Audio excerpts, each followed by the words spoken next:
biasa Bapak anggaran itu kan bukannya tidak terbatas. Jadi kami biasanya selalu cenderung sangat hati-hati untuk kita melihat dan memang apakah betul-betul diperlukan. Demikian. Jadi memang mulai 6 November 2023 untuk El Nino masih diproyeksikan hingga 6 bulan di 2024 ya. Betul. Baik, dari Prof. Arief. Baik, terima kasih Ketua. Mohon izin para hakim yang mulia saya mendahului. Saya mencoba untuk meletakkan dulu pada kerangka garis besarnya kenapa kita memanggil untuk didengar keterangannya 2 Menko dan 2 Menteri. Jadi begini, ada dalil dari pemohon. Kedua pemohon itu yang menyebabkan Mahkamah memerlukan penjelasan dari Bapak Menko dan Ibu Menteri Keuangan. Begini juga, untuk pendidikan, karena sidang Mahkamah Konstitusi itu mendapat perhatian publik yang sangat luar biasa. Tidak saja di nasional, tapi juga internasional.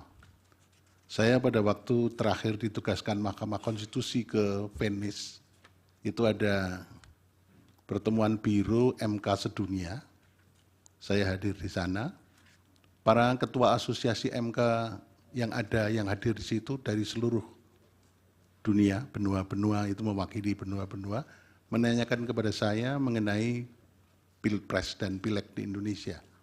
Jadi ini mendapat perhatian yang sangat luas, sehingga ada pendidikan sosial, ada pendidikan politik yang harus kita lakukan dalam persidangan ini.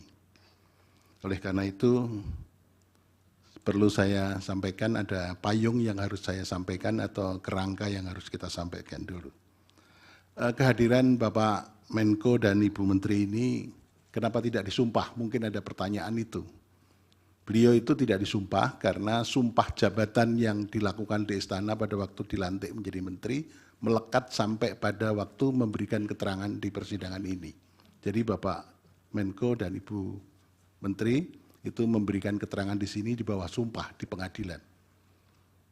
Kemudian yang kedua begini, saya kebetulan hakim konstitusi di antara kita bersembilan, itu yang terlibat mengadili Pilpres dan Pileg 3 kali.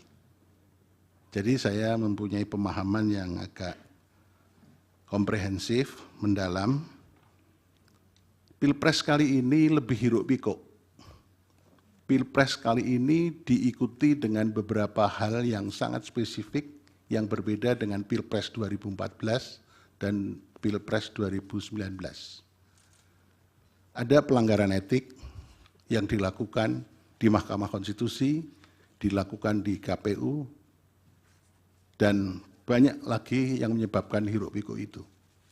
Nah, yang terutama mendapat perhatian yang sangat luas dan kemudian didalilkan oleh pemohon itu cawe-cawenya kepala negara.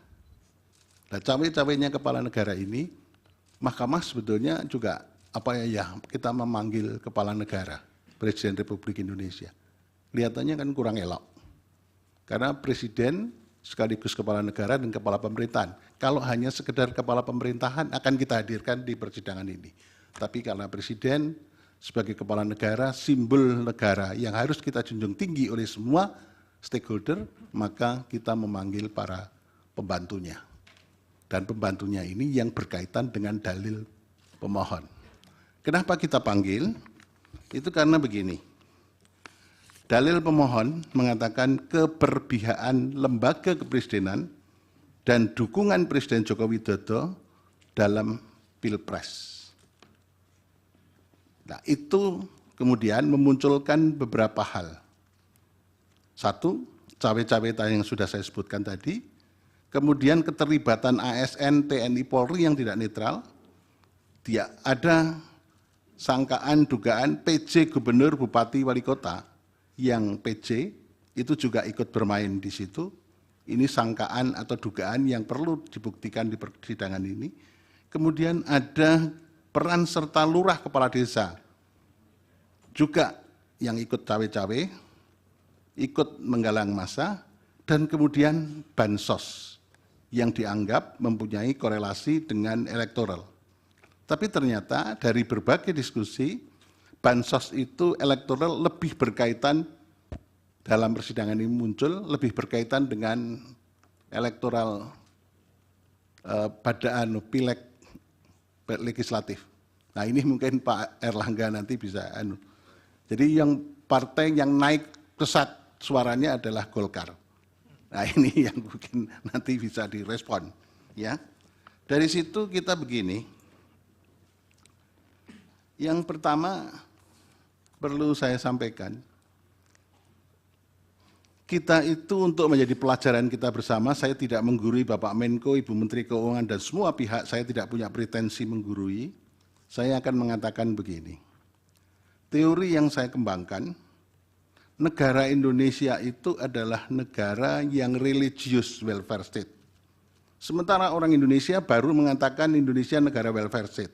Tapi kalau saya mengatakan Indonesia adalah negara religious welfare state. Artinya kesejahteraan tidak hanya yang lahir maupun yang lahir, tapi mau batin juga. Tapi sementara dalam teori yang berkembang hanya disebut welfare state. Tapi kalau saya mengatakan karena ideologi Pancasila, sila pertama, maka Indonesia adalah negara religious welfare state. Kemudian kita harus membangun peradaban, hukum yang negara hukum yang demokratis dan berketuhanan. Dari sini maka Bapak Ibu sekalian, kita ingat sekali pesan dari The Founding Fathers. Yang penting pada kesempatan ini perlu saya sampaikan adalah semangat penyelenggara negara. Semangat penyelenggara dan semua stakeholder harus mempunyai etiket yang baik dalam mengelola negara. Etiket baik itu berdasarkan etik, moral, hukum, dan nilai-nilai sosial budaya yang berkembang di Indonesia. Itu